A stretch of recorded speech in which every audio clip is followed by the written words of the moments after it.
Bio je jedan golman, zvao se mislim Petar, a visok kao žilet i samo još 1 metar.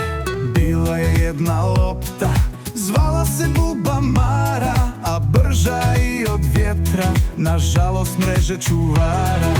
Bila je jedna dvorana, zvala se mislim Zetra, upravo ovdje Mara srela je golmana Petra. Nemojte kriviti Petra, krivite druge dječke, slali su Buba Maru tek malo ispod prečke.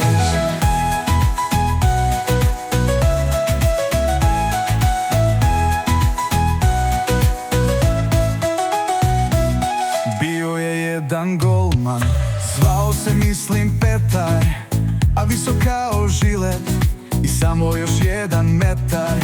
Bila je jedna lopta, zvala se Buba Mara, a brža i od vjetra, nažalost mreže čuvara. Bila je jedna dvorana, zvala se mislim Zetra, upravo ovdje Mara srela je golmana Petra. Nemojte kriviti Petra, krivite druge dječke, slali su Buba Maru tek malo ispod prečke.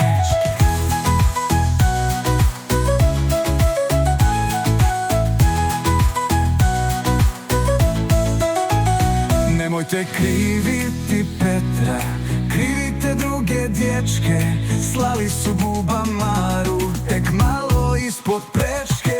Nemojte kriviti Petra, krivite druge dječke, slali su Buba Maru tek malo ispod prečke.